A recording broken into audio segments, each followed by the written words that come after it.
Welcome to Dreadful Seconds. Imagine darkness closing in as your heart races. Welcome to Dreadful Seconds, the YouTube channel where horror lives and breathes, lurking in every shadow. Are you ready to experience a world where nightmares are just the beginning? Welcome to Dreadful Seconds. Our channel is a sinister sanctuary for horror enthusiasts, offering stories that terrify and fascinate in equal measure. From ghostly whispers to sinister apparitions, each tale is designed to haunt your thoughts long after the video ends. With cinematography that captures every eerie detail and soundscapes that send shivers down your spine, Dreadful Seconds transforms horror into an art form. Our videos are crafted to ensure every moment is a masterclass in suspense and terror. Dreadful Seconds isn't just a channel, it's a thriving community of those who love to be scared. Share theories, discuss plots, and connect with horror lovers from around the globe. Here, you're never alone in your fear. Are you bold enough to embrace the darkness? Like, share, and subscribe to Dreadful Seconds. Unlock a treasure trove of horror and keep the nightmares coming. Join us, and let your adventure into the unknown begin today. Your membership in the fear-filled realm awaits. Room at the end of the hall. I've never been the kind of person who believes in ghosts. I used to scoff at haunted house stories, thinking they were nothing more than overactive imaginations or attempts to scare people for fun. But what happened to me 2 years ago made me a believer. It started when I moved into an old 2-story house on the outskirts of town. The rent was cheap, and the place had charm: original hardwood floors, vintage light fixtures, and a clawfoot tub in the bathroom. It was the perfect place to start over after a messy breakup. The house had 3 bedrooms, but I only needed 1, so I used the largest for myself and turned the second into an office. The 3rd bedroom, at the very end of the upstairs hallway, remained empty. I kept the door shut most of the time, as it gave me an inexplicable sense of unease. The first night in the house was quiet, though I noticed an odd draft coming from the hallway, despite all the windows being shut. I chalked it up to the age of the house and went to bed early, too exhausted from moving to think much of it. It wasn't until the 3rd night that I started to feel uneasy. I was lying in bed, scrolling through my phone, when I heard a faint creaking sound.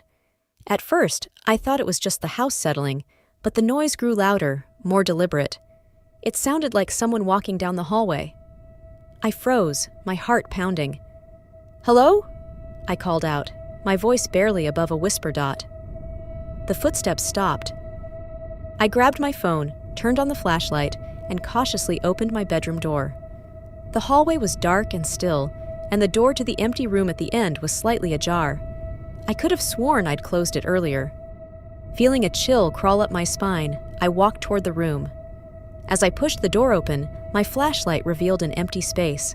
The room was bare except for an old, built-in wardrobe. The air felt colder here, almost damp, and I couldn't shake the feeling that I wasn't alone. I closed the door firmly and went back to my room, convincing myself it was just my imagination. Over the next few days, strange things started happening. I'd wake up to find doors I'd closed the night before standing wide open. Lights would flicker despite the wiring having recently been updated. And then there were the noises, soft whispers that seemed to come from the end of the hallway late at night. One evening, as I was working in my office, I heard a loud bang from upstairs. I ran up to investigate and found the door to the empty room swinging slightly, as though someone had just pushed it. My chest tightened as I stepped inside. The room was freezing, far colder than the rest of the house, and the built-in wardrobe was ajar. My instinct screamed at me to leave, but I forced myself to look inside. It was empty, just like before. Still, I couldn't shake the feeling that something, or someone, was watching me. The final straw came about a week later. I had just gotten into bed when I heard the whispers again, louder this time. They were faint but unmistakable, like several voices murmuring just out of earshot. I grabbed my phone and slowly opened my bedroom door. The hallway was pitch black, but the whispers continued, growing clearer as I approached the room at the end. "Leave." The word sent a chill through me. My hands shook as I reached for the doorknob. When I pushed the door open, the whispers stopped. But the wardrobe door was wide open dot, and then I saw it. A figure stood in the corner of the room, shrouded in shadow. It was tall and unnaturally thin, its head tilted slightly as though studying me. Its eyes glowed faintly in the dark, two pinpricks of light that sent a wave of terror crashing over me. I stumbled backward, slamming the door shut and bolting down the stairs.